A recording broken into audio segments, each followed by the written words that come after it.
Olá, camaradas, alunos e alunas do terceiro ano. Sou o professor Daniel Ferreira, seu professor de Física, um dos seus professores de Física. E pelos motivos que vocês já sabem, a gente está mantendo o regime de aulas à distância. E essa aula é resultado disso, tá bom? Então a gente vai dar continuidade ao nosso conteúdo, da maneira como já vinha ocorrendo, e agora a gente entra em calorimetria, tá bom?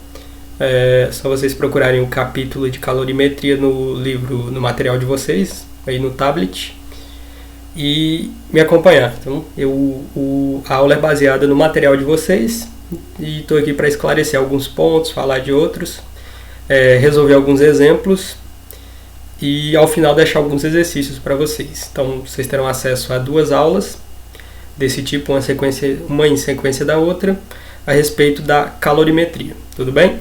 Vamos começar então. Vamos definir o que é calorimetria. Então, a calorimetria, melhor dizendo, é a parte da física que vai estudar os fenômenos que estão relacionados às trocas de energia térmica, tá bom? E essa energia térmica a gente já definiu e deu um nome para ela, a gente chamou de calor. Lembra da definição de calor? Energia em trânsito de um corpo para outro. Por quê? Porque existe uma diferença de temperatura entre esses corpos, e o calor é essa energia que flui do corpo de maior temperatura para o de menor temperatura, sempre. Essa é inclusive uma das leis da termodinâmica. O que a gente vai fazer nesse tópico de calorimetria? Então, eu dividi em 3 pontos aqui, conforme o livro de vocês, o material de vocês traz. Então, primeiro, a gente vai estudar situações em que o calor fornecido a um corpo, ou por ele liberado, ou seja, o calor fornecido ou liberado, provoca uma variação de temperatura. Então, esse tipo de calor que provoca variação de temperatura, a gente vai dar um nome para ele, matematizar com a base física, ou seja, uma matemática baseada em uma física que vai dar fundamento àquilo, e tirar equações desse primeiro ponto. Segundo, a gente vai estudar também o caso em que a energia calorífica provoca uma mudança de fase em um corpo, tá bom? Em que gera transição de fase, mudança de estado. Por exemplo, do estado sólido para o líquido, do líquido para o gasoso, existe um tipo de calor que é responsável por isso também, que tem um nome e tudo mais. E também tem uma equação que vai descrevê-lo e etc. Tá bom?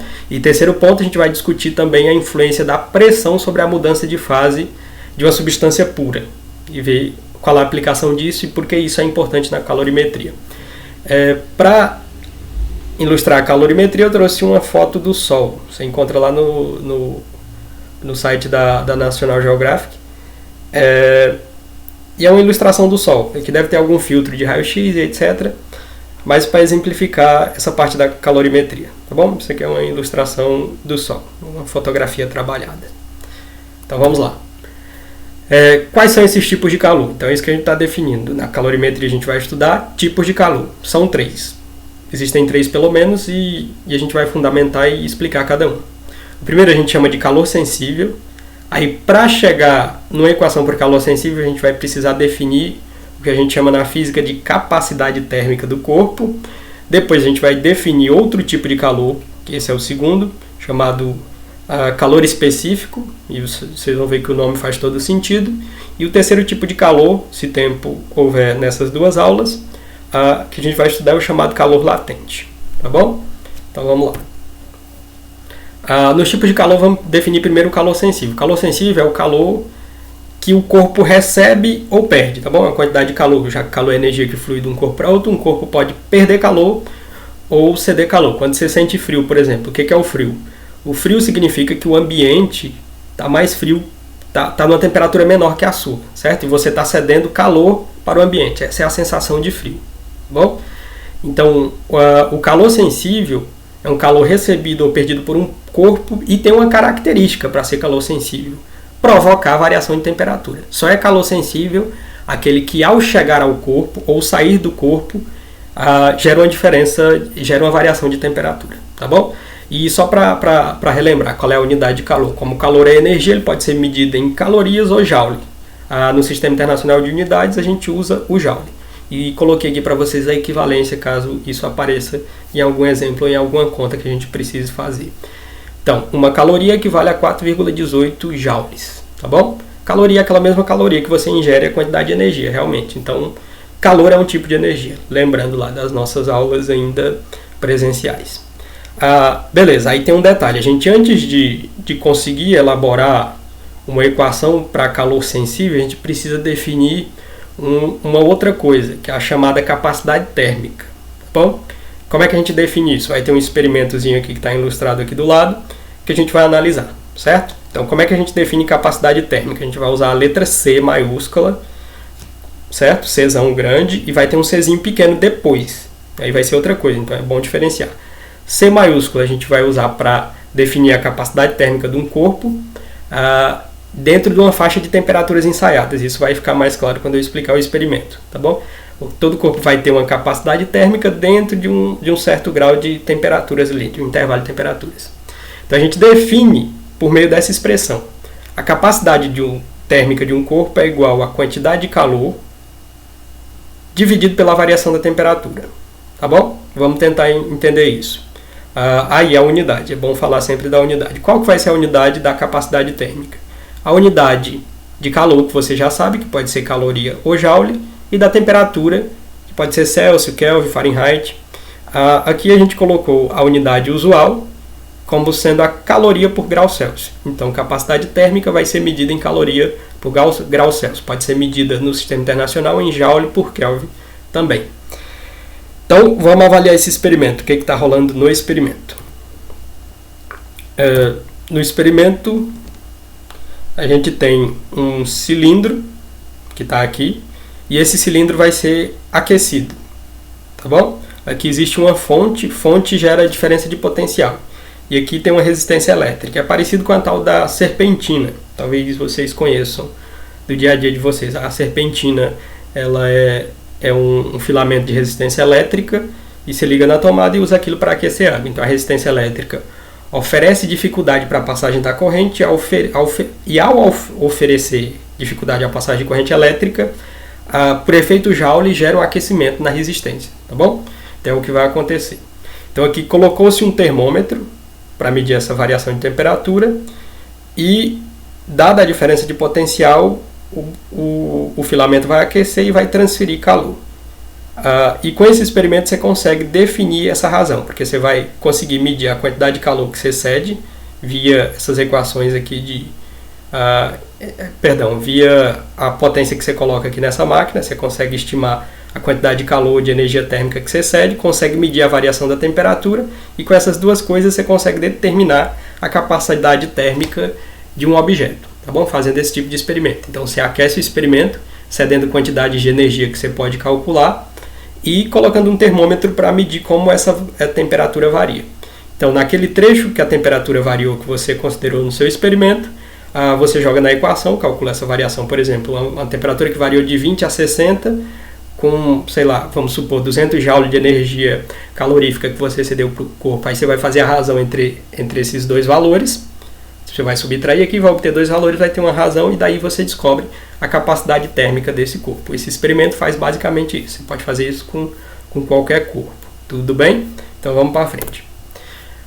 Então, voltando à capacidade térmica, para definir ela de uma maneira ainda mais técnica, com menos retórica. Então, a capacidade térmica C de um corpo indica a quantidade de calor que ele precisa receber ou ceder para que sua temperatura varie uma unidade. Tá bom? E depois isso vai entrar também lá quando a gente vai ser muito parecido quando a gente for definir calor específico. Mas vamos lá mais uma vez. A capacidade térmica C de um corpo indica a quantidade de calor que ele precisa receber ou ceder para variar a temperatura em uma unidade. Tá bom? Primeiro você determina via aquele experimento qual é a capacidade térmica de um corpo, que vai te dar um número, e esse número vai dizer a quantidade de calor que eu devo ceder ou tirar daquele corpo para variar a temperatura dele uma unidade de temperatura. Certo? Vamos avaliar aqui o segundo ponto. A capacidade térmica de um corpo pode ser considerada constante dentro de uma ampla faixa de temperaturas. Certo? Então, você pode pegar um intervalo razoável de temperaturas que esse valor não muda muito. A gente pode considerar que ele é constante. Vamos pegar um exemplo. Por exemplo, nessa experiência, naquela experiência que eu mostrei para vocês, do cilindro que está sendo aquecido pela resistência, se Q, que é a quantidade de calor, foi igual, por exemplo, a 1000 joules, e a variação da temperatura foi igual a 20 graus Celsius, beleza, você calculou lá com o termômetro a temperatura inicial e a final, e a variação deu 20, isso vai significar que a capacidade térmica do corpo será igual a 50 joules por coulomb, certo? Porque C é quantidade de calor dividido por ΔT. Então, você vai pegar 1000 joules, dividir por 20 graus Celsius, corta um zero ali e vai ficar com 50 joules por coulomb. O que significa esse resultado? Esse resultado indica que a temperatura se eleve 1 grau Celsius daquele corpo, daquele objeto que você está analisando, o corpo tem que receber uma quantidade de calor de 50 joules para alterar a temperatura dele em 1 grau Celsius. Tudo bem? Terceiro ponto. Um objeto de alta capacidade térmica pode receber uma grande quantidade de calor e sofrer apenas uma pequena elevação de temperatura. Então, um corpo com alta capacidade térmica pode receber, como está dito, uma quantidade muito grande de calor e variar pouco a temperatura. Isso vai ter muitas aplicações tecnológicas e vai explicar muitos fenômenos na natureza, porque que são exemplos que eu vou trazer agora para vocês, porque que a areia, o deserto varia tanto a temperatura do dia para a noite e o mar não. É um exemplo que a gente vai tratar, é um exemplo pragmático, tá bom? E tá aqui o exemplo. Lembra que a gente estamos definindo tipos de calor, tá? Calor sensível, calor específico e calor latente. A gente ainda está em calor sensível definindo um subtópico chamado capacidade térmica para poder depois, ao final da aula, chegar numa equação para o calor sensível. Então, continuando em capacidade térmica, eu trouxe um exemplo para a gente analisar. Suponha que um corpo precise receber 100 calorias de energia térmica para que sua temperatura aumente 5 graus Celsius. Qual é a capacidade térmica desse corpo? Como a gente já definiu a equação, muito simples. Ele quer descobrir a capacidade térmica, é só jogar diretamente na equação. Você sabe que capacidade térmica é igual. Tá? Aqui eu escrevi para vocês a resposta em azul para ficar mais chamativo aí para vocês. Então a capacidade térmica vai ser igual à quantidade de calor cedida, porque esse corpo precisa receber, então cederam para ele, dividido pela variação de temperatura que eu preciso. Que ele varie a temperatura dele em 5 graus Celsius. Então basta eu pegar a quantidade de calor que é 100 e a variação que é 5, substituir na equação, substituir o Q foi para o lugar do Q, o ΔT para o lugar do ΔT. Dividiu 100 calorias dividido por 5 graus Celsius, 20 calorias por grau Celsius. Isso significa o quê? Que para variar 1 grau Celsius da temperatura desse corpo que eu estou considerando, ele precisa receber, nesse caso ele está recebendo, ou pode ser o caso que ele esteja cedendo, 20 calorias, certo? Esse é o significado da capacidade térmica do corpo. Vamos para frente. Segundo exemplo, ainda em capacidade térmica. Por exemplo, exemplo 2. Por exemplo, considere um corpo de capacidade térmica igual a 1000 joules por grau Celsius e outro de capacidade térmica igual a 10 joules por grau Celsius. Vamos analisar isso aqui. Esse aqui é mais uma análise.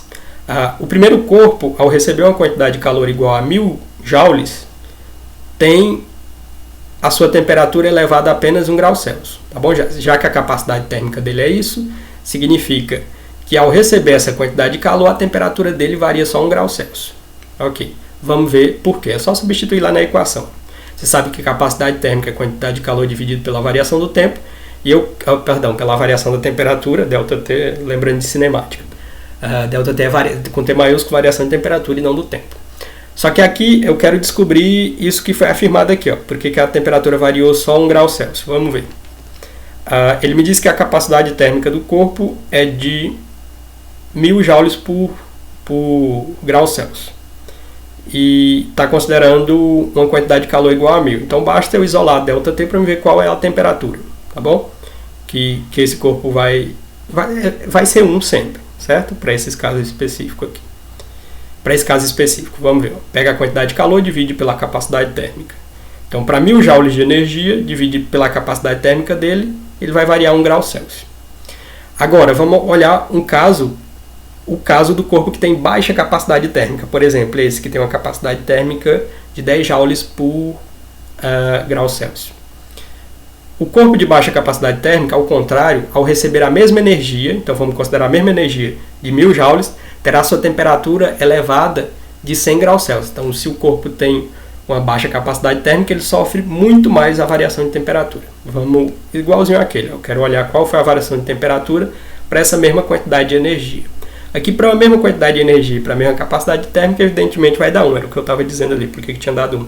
Aqui vai dar diferente, porque a quantidade de calor é muito grande e a capacidade térmica muito pequena. Isso significa que haverá uma grande variação de temperatura. Vamos ver. Se isola ΔT passou multiplicando, C voltou dividindo, então variação de temperatura é igual a quantidade de calor dividido pela capacidade térmica. A gente está avaliando o corpo de menor capacidade térmica. Então pega a quantidade de calor, que é 1000 joules, divide pela capacidade térmica menor, 10 joules por grau Celsius. Então dividindo, corta o zero aqui, vai ficar 1 dividido por 100, que é o próprio 100.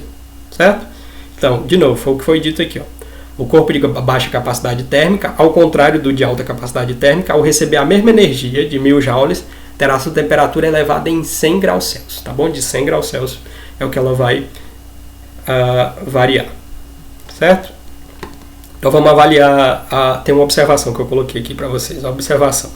A capacidade térmica é uma propriedade extensiva. O que significa isso? Significa que ela depende da massa do corpo. Certo? Em geral, objetos muito massivos apresentam elevada capacidade térmica e demandam mais tempo e energia para serem aquecidos ou resfriados. Tá bom? É só você pensar, por exemplo, numa pequena massa de água que você põe em uma panela e põe no fogo, o quanto ele varia de temperatura mais rápido do que uma quantidade muito maior de água. Tá bom? Então, corpos muito massivos vão apresentar uma capacidade térmica maior. A gente vai escrever nas aulas seguintes uma equação que me dá uma relação diretamente, ou que relaciona diretamente a capacidade térmica com a massa dos corpos. Aí a gente volta numa segunda aula, essa já trouxe muito conceito. O bom é que em um vídeo você pode voltar várias vezes, pode escutar, pode detectar erros e imperfeições, se houverem, e a gente volta numa segunda aula. Tudo bem? Forte abraço a todos e até a próxima.